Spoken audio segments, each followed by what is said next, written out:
le tun tumin thlanna tur tan hian EVM mangin kan thlang do na EVM handle dan tur practically kan entir do na ni anga sabe ha chon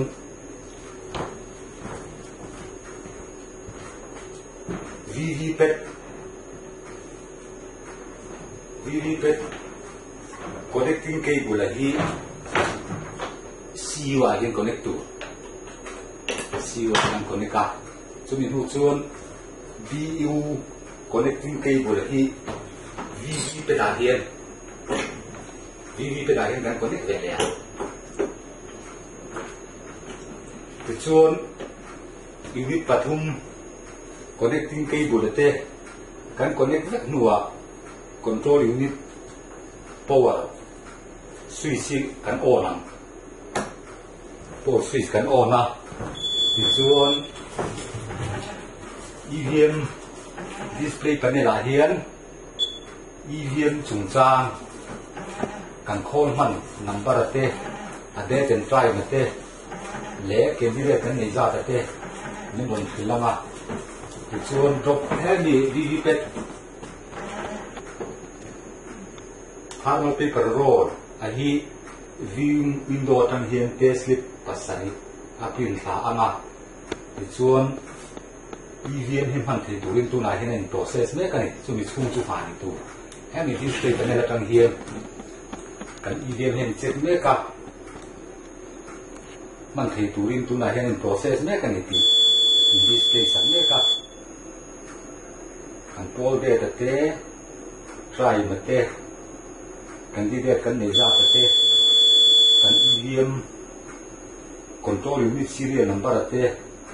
balloting unit serial number te VVPET serial number le a position a status din kim chang han min thil me kani chumi chung chu do thei taka lo ha tu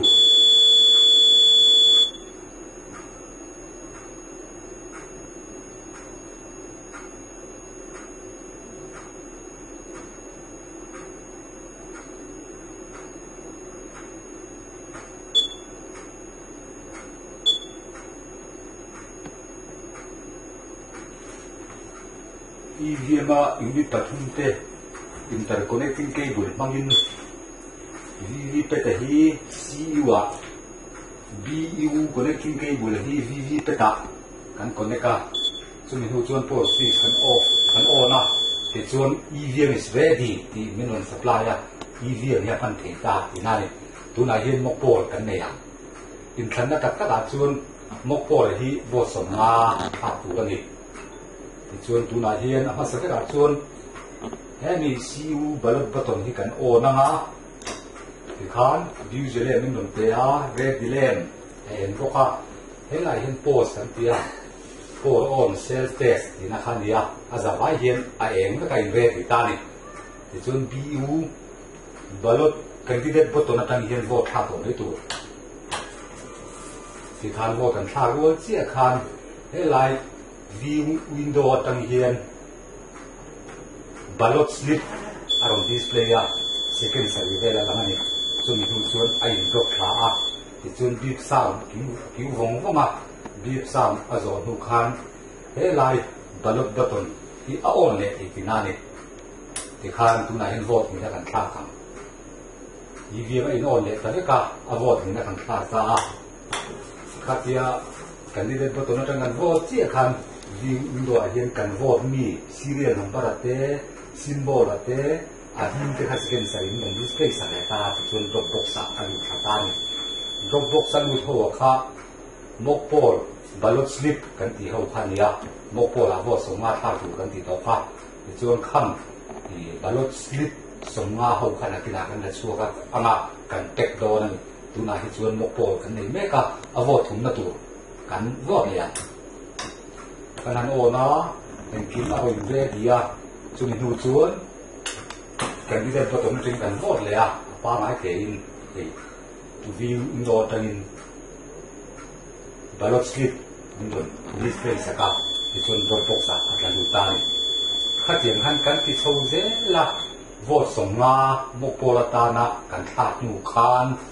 tuna han vote thum kan thaka vote songa tha tu rani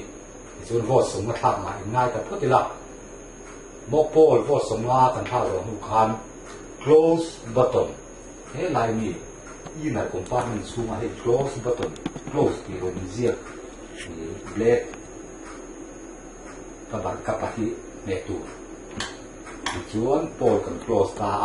closing ที่มัน supply มันจะเป็นสักตาส่วนกันโปลเดตเตกันโปลไตรนั่นเตมัน supply เลยบอกว่าส่วนที่มาเรียน EVM กันมันมี serial number เตBU กันมันมี serial number เต VVPAT กันมันมี serial number เนี่ยมันโซ่สักก็เป็นที่เรียกตรงซ่ามัน supply เลยบอกว่าข้างหลังส่งกับข้างหาส่วนตัวนี้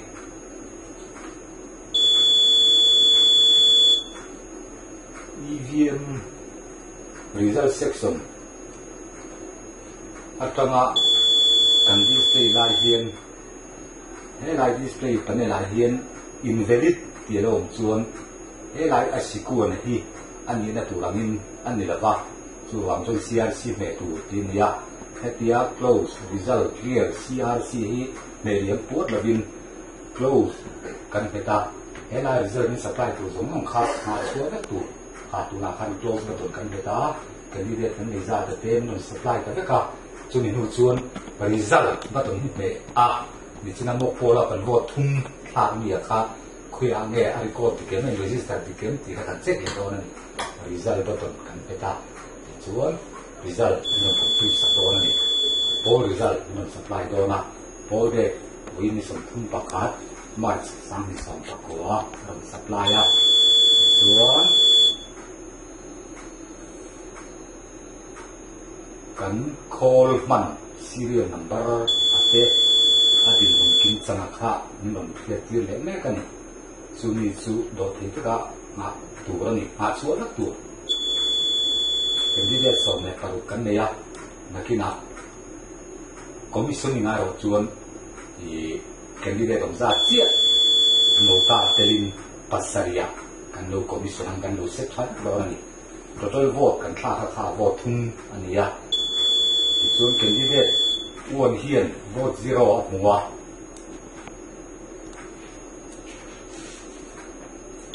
แคนดิเดตนัมเบอร์2โหวตเฮียนโหวต0หัวโหวตทุ่งเจ้ากันท่ากันดูนายจนFLCแคนดิเดตที่ส่งปารุกินอันเสกตัววางจนแคนดิเดตส่งปารุอาคารมันดิสเพย์สักงั้นแคนดิเดตมันเตะขันโหวตถึงจะทุ่งเงินหัวโหวตทุ่งเจ้าขันยาแคนดิเดตนัมเบอร์4แค่นี้จนโหวตประคาดมันนะหัวเรานี่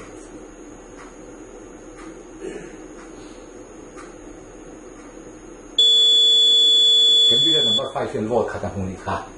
ที่ขันโหวตทุ่มมาโหวตขัดกันหัวตาพุทธะabout vote มีดังค่า candidate ที่เป็นเมื่อที่ค่าที่กันเช็คเมื่อกันนี่ candidate number ถูกโพเฮียน vote 0อันนี้ candidate number 7โพเฮียน vote 0ทุกลงหัว vote ทุ่มกันค่าก็ candidate ส่งปรุจีงะมีปากเป็น vote ขัดตัว about vote นี่และจางบ้าเอาไปนี่ candidate number ปริยัติโพเฮียน vote 0ทุกลงหัวcandidate number ประกอบนะโพเห็น vote 0หัวนี่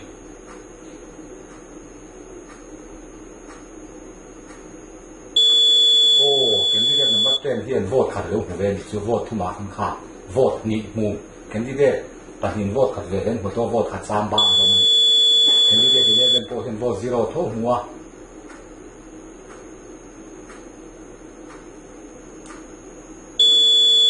candidate number 12โพเห็น vote 0ทุกหัวนี่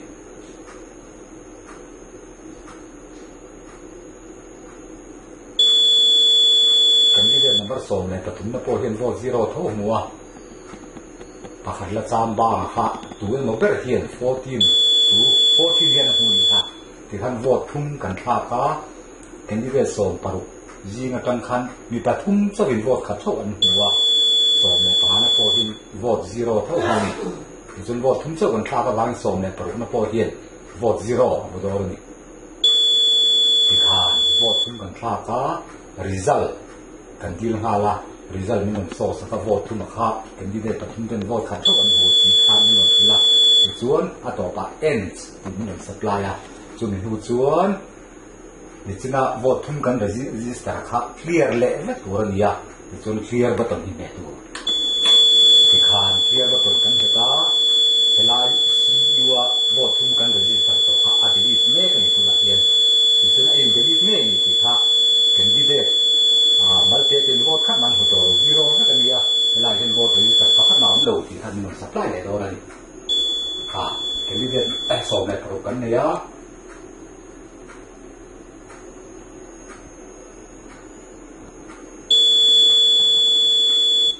tuna chun hei kan clear ta ka wang khan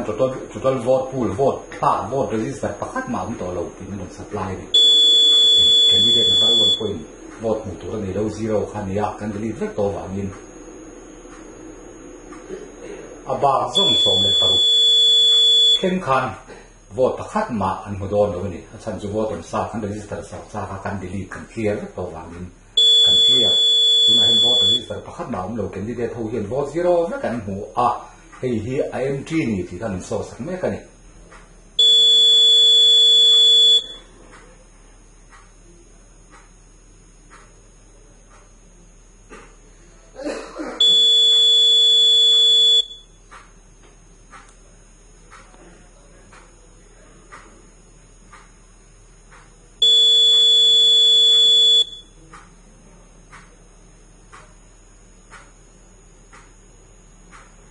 heti la ya hin kan tu hi lo tu chu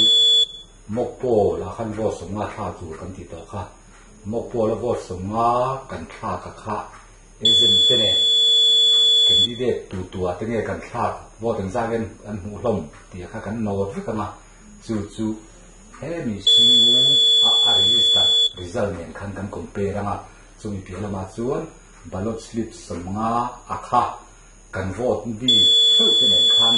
ai mil da ken ti da to kha kan cross check vek do ni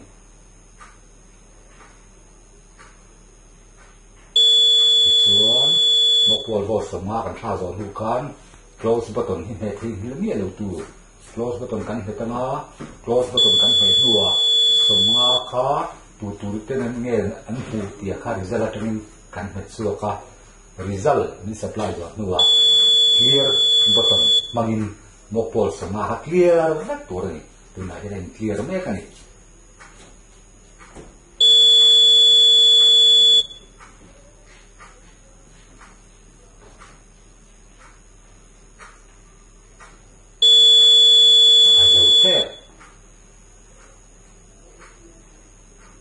FLC first level checking a khan candidate som parkin engineer hun lo sita lakin a chung commissioning a candidate om tu dik tak za chia kha kan lo set program ti khan kan clear a to pa end ti display panel a min supplier mokpo kan zo ta ni ti khan mokpo kan zawa actual pola kan lu to na call a hi kan sil ngai don ta ni call kan sil do na wangin por switch off hot tu por switch kan off ta ti chuan result section hi kan sil do ni result section sealing preparation handle hi polling official te chan vo ania ti chuan a chung zo heavy battery section compartment ni na he ro chu commissioning a aro office le tang sil vek tur nia khoi tur pakhan ma am lo tunai he sealing an tiang ama sabera chon hi clean paper sila nia he ni result section i veng hin tu ra hi ni hani clean paper sil a hi avar zo ka hi achung lama da tu tun ma election da chun a hing lam hi chunga kan da thina tun tu ma ro chun mizoram puma inang plangin avara hi achung lama kan da ma ti chuan outer cover a pon lama kan an khele le khan hani clean paper sil serial number hi alang wa tu ra ni counting a choble chilen ai cross check tu ra ni ti ania chu wang chuan avar lam hi akwar lam turin le hem ya serial number hi ron khelo le nuwa achung lam om thina turin he ti hen thil chho tu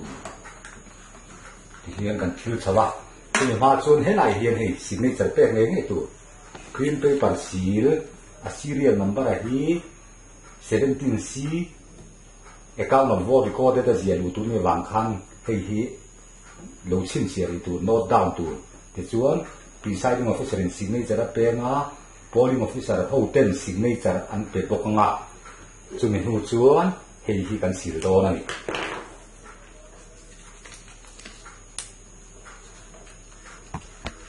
kan sila kan lom the le khuna he mi compartment hi ape tur no ti ve hen si sa bi tu le ti hen serial an bar lang nge tur ni ya ti chuan he mi inner door ali kan close door ni inner door chunga hen chu reserve kan han ti te clear button an chi te khau ma kan ho protect tur hian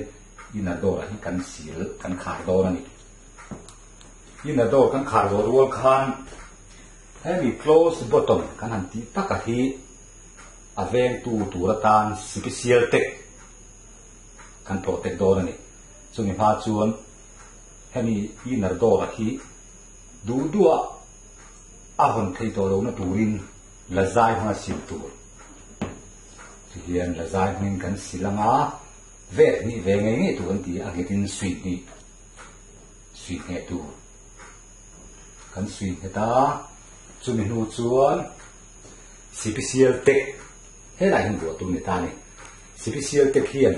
number ne ya chu number chu copy a khoila alu note down ni tur ni nakina presiding officer diary record entry la ngai to na wangin thani special te ga hian presiding officer in signature pe nge tur ni ya polling agent te ponen du chuan in pe le the polling agent te signature pe te ro hi chu special te ga hi chun mandri to ni ani le no chunin hu chuan hi akwa la zai kan thila ti chuan hemi nen hian kan ve ta ti hian hemi akwa a kan ve na le special te kuwa kan ve na hi insist khat vel tal akar or kan da or tu ni ti khana ni ya ti chuan heta hian lekha khong cardboard kan dananga hemi a ivia man lo hian kan silna green paper sil la zai kan to na zo hian sealing wax kan mayanga presiding officer Brazil kan ti hemi hian kan ne manga ti chuan sign he langwa tur ani chu ti chuan hei te hi he te da tur hi ni chu mi nu chuan outer door hi kan on close ta anga outer door kan close nu khan outer door a for hi lazar mangin ni china inner door kan silang tho khan sil le tur ani ta hian lazai kan thilanga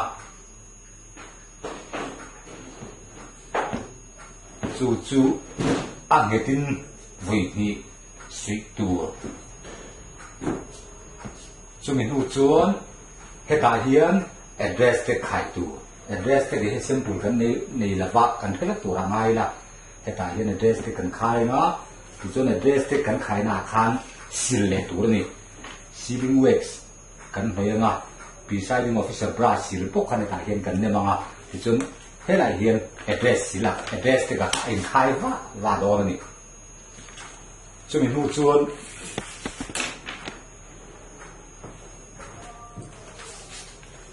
heavy result section outer cover protect to hian a strip sin kan tia alphabet A B C D om le ka ama sa da chuan alphabet A om na hi thil banin chara hi hian kan kheu khoma ti chuan A hi alphabet A hi a hnuai lama he ti hian kan rom bel chawanga kan bel rual chi khan alphabet B lam ne hala hi kheu kan tu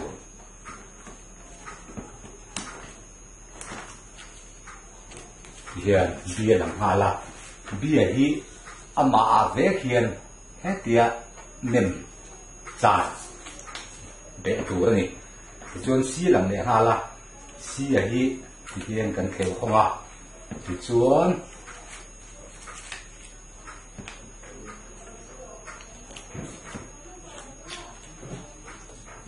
chung lama mi hi he tia ron bel kha tu hi ni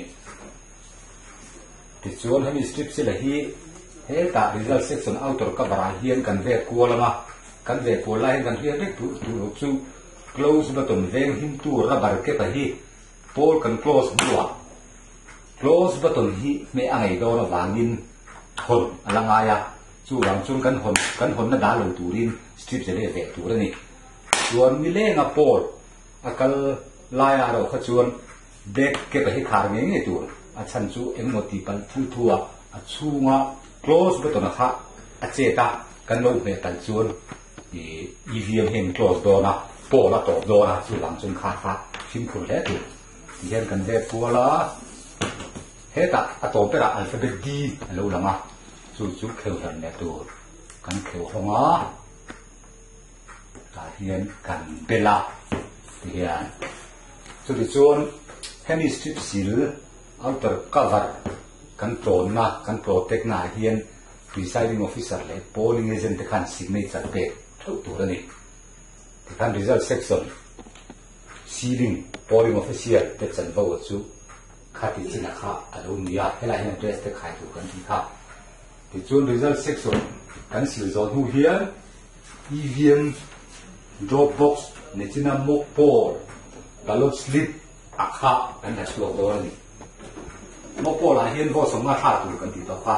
ti chuan tu na ro chuan ni sina kan vo thung chau kan kha vo som nga pom don ai la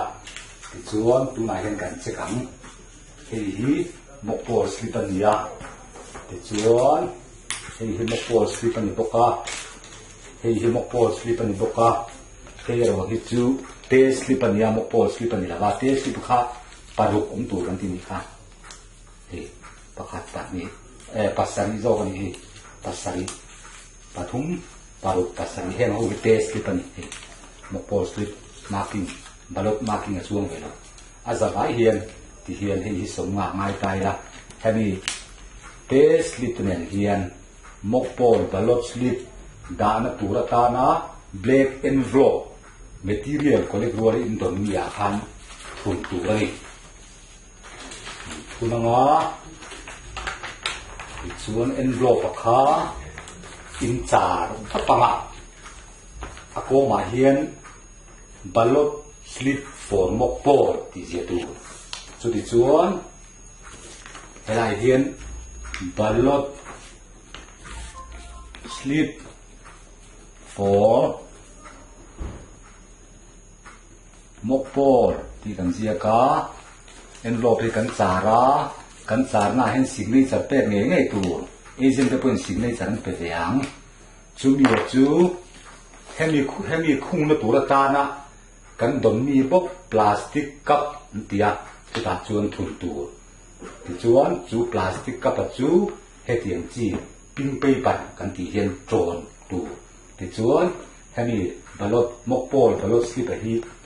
receiving camera EVM rual hian kan the lu to na ni ti khan hela ma hian sil tu kan ni na ni drop box kha mock poll slip kan na chuang ka ani dan durang thakin envelope kan thuna plastic kapa kan da pink paper in kan chona ti chon hi chu kan re ti ta hemi to ka hi drop box a hi sil tu le ta ni he tu na chuan mock poll slip kan na chuang eng maum to la ba chuan hei hi EVM result section kan silang tho khan silve tu ta hian lazai kan thilanga chuan kan tron ve le ron en sui ni angetin sui he sui tu angetin sui he sui le tu ni ya chu mi hu chuan address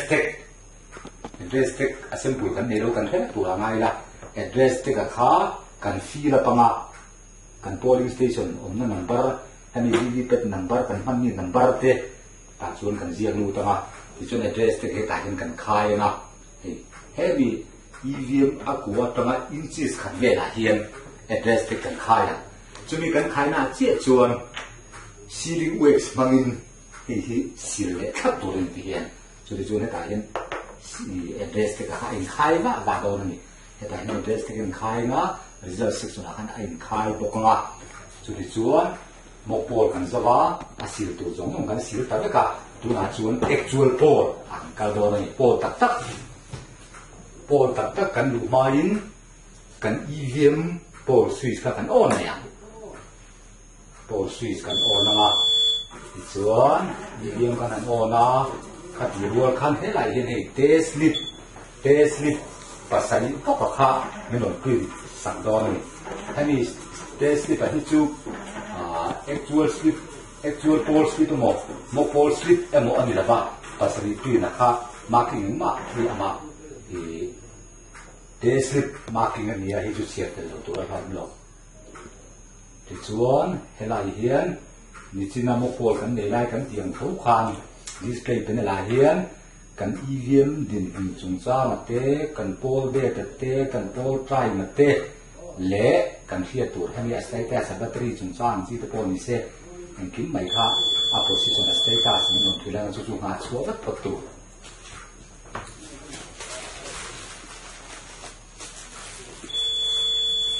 kat ilai khan kan hria tur chu VVPet a chong chung ber paper roll compartment kan tie hi he lai na kon na pan ni ma hi commission nga election run sa tang hi an lo sil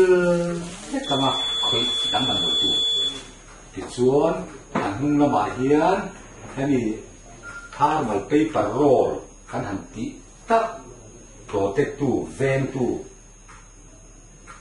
nok lok an tia on le off ang dene kung lai hian vertical position in dai hian on ani a thei zong kan dai hian off ni don ni kal kuma transposition na re ran chuan hi lock hi tu off da tu ti chuan mok pola te actual pola te he tiang tak hian on in unlocking kan da pol cross nuwa kal kuma chuan off ve tu ti khan EVM is ready ti men supply ta tu na chun actual poll tak tuin vote tha do na ni ti chuan hemi te pani biu le VV te hi voting compartment chuma au ma voter te chan poll tu ani ti chuan hi polling officer presiding officer emo in charge of control unit third polling officer bulamo au ma ti chuan poll kha kan start to do na ni ballot button kan on nga blue zelen min don pe a red zelen min pe boka ti chung VVPet pause poll on self test min don pe a ti hen vote thak ti ta ni voter khan compartment chunga tamin ani du a vote lai khan he display window a bok khan tunge a vote na serial number te symbol te a thunga te kha second sari vela do display a chun a vote mi dikta kha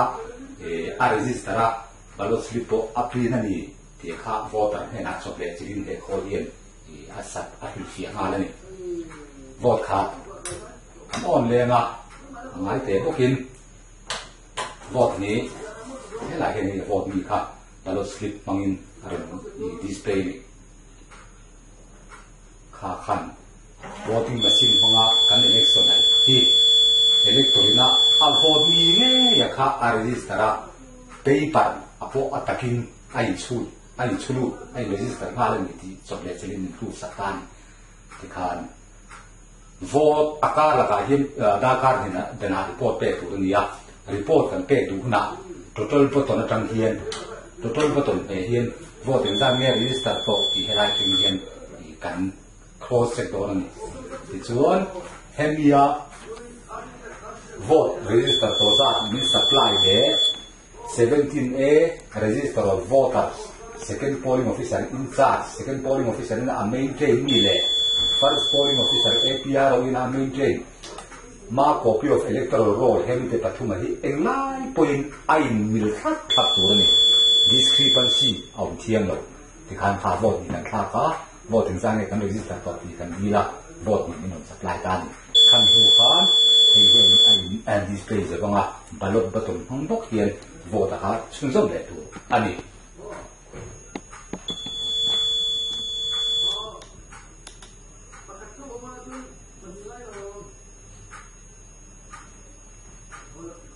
le ti khan ballot akha achunzom le ta kanan on le ta ti khan di dilen re dilen post king mai nun pe a vote kan tha le ta helai hian ballot slip mangin minon source voter dan tan helai ho dia lo ti ai offer voter dan tan ballot ti me tu ni khati khan kan tianga tlaya tar nga voter kha polling station a vote om zong in vote an tha zo ve to ni ti kan chian bal puna close button rubber ke hi kan hongama close kan betanga kha pola ka kan close ti nan tan close button kan me to chuan helai ballot ang chi eng ma he ti to la close button kan heta poll kan close a kan EVM in close do na ti chuan da bar ke ta hi uluk ta sin ne tu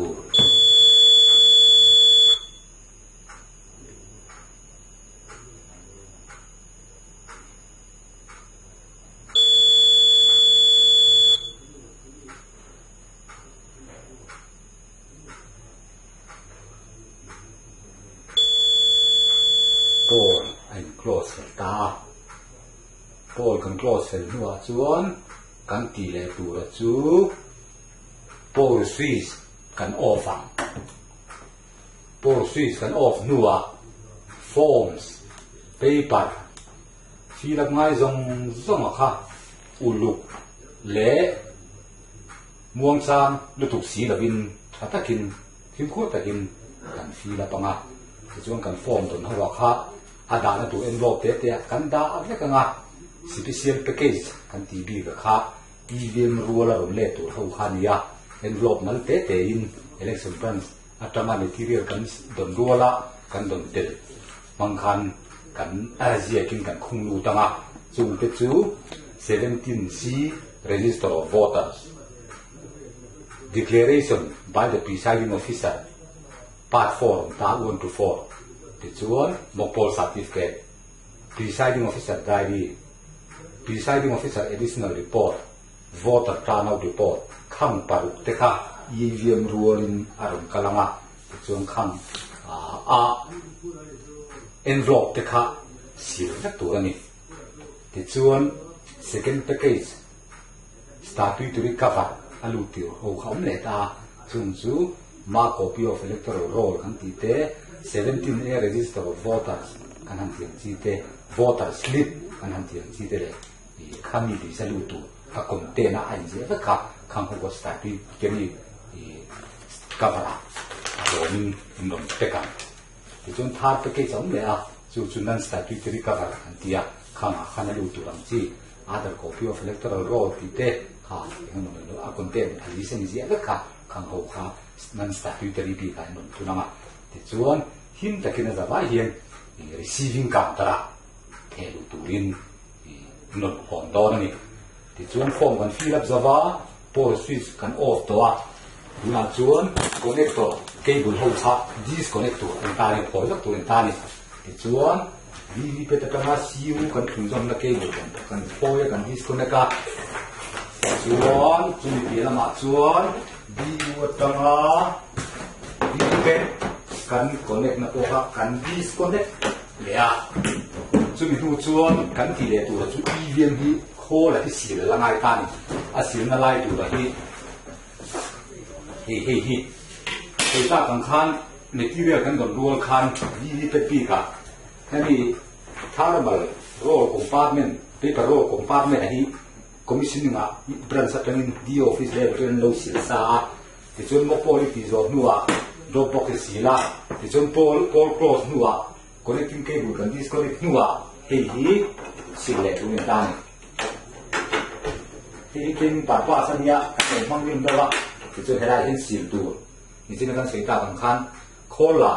kan chilanga kan swing ke tanga chumi nu chuan address te kan khai na address te kan khai na la ya sia khan ceiling wax mangin presiding officer Brazil kan nem kai ma ti chuan hi kan sil zota chumi nu chuan hi ni china thermal paper a veng tu lock unlock knock lock kan ti ta hi block wesin a phei zone kan da ti khan hi kan off ti na ta ni ti chuan hi chu kan zota khola yen liang